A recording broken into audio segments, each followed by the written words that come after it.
My name is Mathew Hutson, and I'm with Hutson Outdoors. I have hunted public land for 4 years now, and I would find the first little bit of sign or go to an area that I'd been before where I'd seen some deer and just get up in a stand, whatever I could, and just hunt every chance that I got. And this last year, I decided I was going to do things a little bit different. I decided that I was just going to be doing a lot of driving, trying to get away from people and see if I could find any big bucks from the road. Took the kids out and we'd drive gravel roads and we would look for bucks. And we happened to see some really, really good ones. And toward the first weekend of Missouri bow season, me and my buddy Ben, he was filming me that weekend, and we were driving down a gravel road and we'd pass some bean fields that were planted on public. And as we drive past it on this gravel road, he said, "I think there was a deer in the back of that bean field." So I slow down to a stop, throw the car in reverse, and I back up, and I'm looking in the field. All of a sudden I see his tail go up and he takes off running. I throw my binos up, I get on him, and I just saw him for a few hops before he makes it into the woods. I turned and I looked at Ben immediately. I said, "We need to hunt that buck." Where that bean field was, there was a strip of woods on each side of it, and on one side there was a big thicket. And I told Ben, I said, "I bet you that he is bedding in that thicket." And by thicket, I just mean some big, tall CRP grass, just gnarly stuff that those bucks like to slip in there and get down in that grass and hide and bed.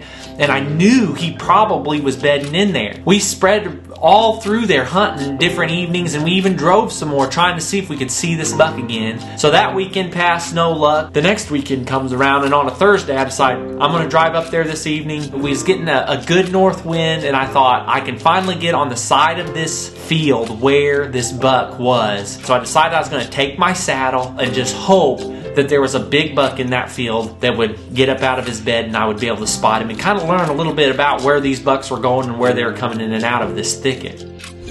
I already have a place kind of in mind that I want to get to, but we'll see what happens. So I'm just going to slip in here, go down this road, and see if we can find a good spot.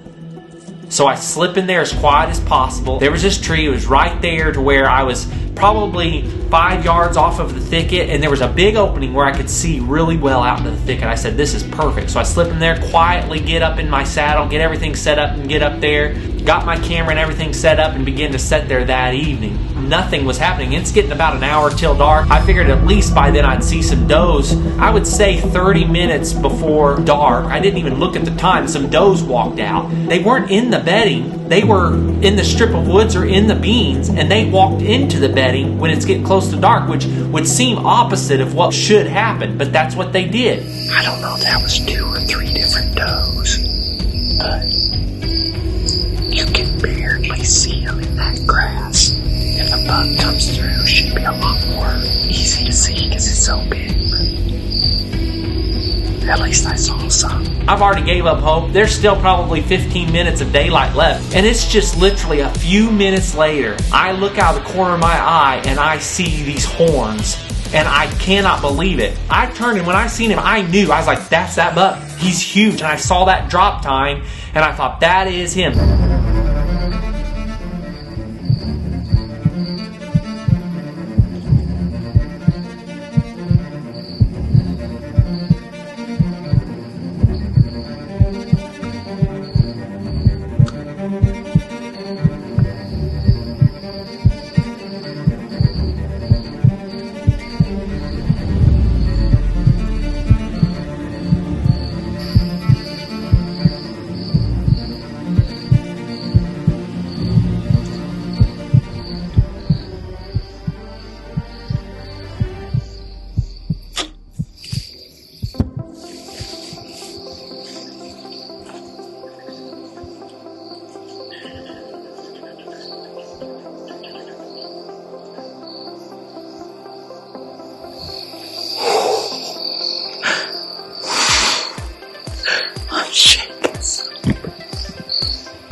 don't know how good I hit him. I think I smoked him, but I'm not sure. That just happened out of nowhere. I was watching those does, and all of a sudden, here he came, right where I wanted him to. I guarantee you that's the buck I guarantee you that's the buck I see. Well, about 2 hours later, I gave him time and we slipped in there. Chris came out to help me, and so we're gonna slip in here, and I hope he's laying right there where I last seen him, but we're gonna slip in here and just see what happens. Hopefully we get him. I mean, I was shaking more going to recover this buck, just not knowing what was gonna happen. And when I see the first big pool of blood, there is bubbles, and I looked at Chris, who was helping me track the deer. I looked at him and I said, he's dead, he's dead, he's dead. And then I just went on a straight walk right to where I'd seen him fall, because I knew he was gonna be laying there. All right, guys, we just found him. I can't believe he died right where we had him.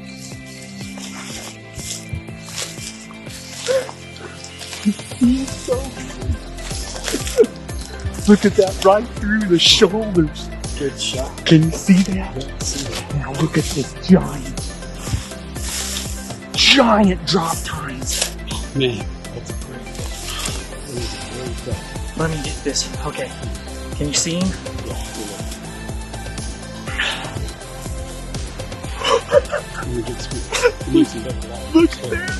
Just talk about so joyful and happy about that. And I know because I rewatched the footage and I just sound like a complete lunatic the way I'm laughing and how excited I am. But that's the way it goes. It's just the joy. And when you have a high like that of killing a deer like that on public land, it's just such a blessing. There's nothing like it.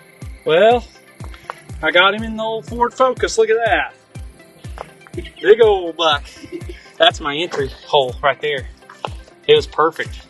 Being able to slip into an area, you know, that you've never been, being able to get into that spot, being able to sneak up in that tree with that saddle, slip in there and getting in a spot where the deer have no idea you're there. It's your first time there. They don't know you're there. It's just a joy. And a lot of people on YouTube, I guess they're starting to call me the Camo King, because I had this shirt on right here that I'm wearing and just some work style pants. I wasn't wearing any camo at all. It's not that I don't wear camo, it's just I really probably didn't have too much faith, didn't think I was going to see. I was really sitting in that tree to observe, and it just worked out perfect, and that buck walked right past me. Mobile hunting changed everything for me, because I probably got in, I would say, 5 or 6 or 7 different trees just in the 5 or 6 days that I hunted this buck. I always was moving and always changing locations, and that is a huge game changer whenever you can always move and you can always get in different trees. I mean, hunting with a saddle